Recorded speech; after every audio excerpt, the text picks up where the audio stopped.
আমাদের শরীরে সৃষ্টিকর্তা প্রদত্ত যে বিশেষ ফিল্টারটি প্রতিদিন প্রায় 150 থেকে 200 লিটার রক্ত পরিশোধন করে আনুমানিক 1 থেকে 2 লিটার বর্জ্য নিঃসরণ করে, ভাবুন তো সেটি যদি কাজ করা বন্ধ করে দেয় তাহলে কি ভয়াবহ অবস্থা হতে পারে। ঠিক ধরেছেন, আমি কিডনির কথাই বলছি। আমরা কি নিজের অজান্তেই আমাদের কিডনিকে অবহেলা করছি? কিডনি বারবার সংকেত দিলেও কি তা বুঝতে পারছি না? আসুন জেনে নিই কিডনির দেয়া এই সংকেতগুলো আমরা কিভাবে বুঝব।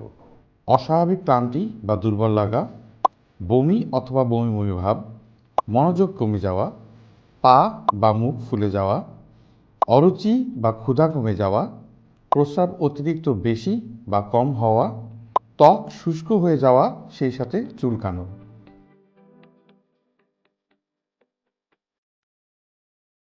সাধারণত ডায়াবেটিস, উচ্চ রক্তচাপ, হৃদরোগ, ধূমপান, দীর্ঘদিন ধরে ব্যথার ওষুধ খাওয়া এই কারণগুলোই উল্লেখযোগ্য।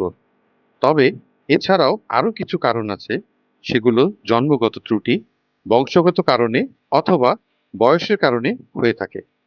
গবেষণায় দেখা গেছে 18 থেকে 20% ক্রনিক কিডনি ডিজিজ আমরা লাইফস্টাইল চেঞ্জের মাধ্যমে প্রতিরোধ করতে পারি। কিভাবে? ব্লাড প্রেশার এবং ব্লাড সুগার কন্ট্রোল করতে হবে, ধূমপান পরিত্যাগ করতে হবে, সঠিক পরিমাণে ও নিয়ম মেনে পানি পান করতে হবে, অতিরিক্ত লবণ ও প্রসেসড খাবার থেকে বিরত থাকতে হবে, আর সবচাইতে জরুরি খুব বেশি প্রয়োজন না হলে এবং দীর্ঘদিন ধরে ব্যথার ওষুধ খাওয়া থেকে বিরত থাকতে হবে।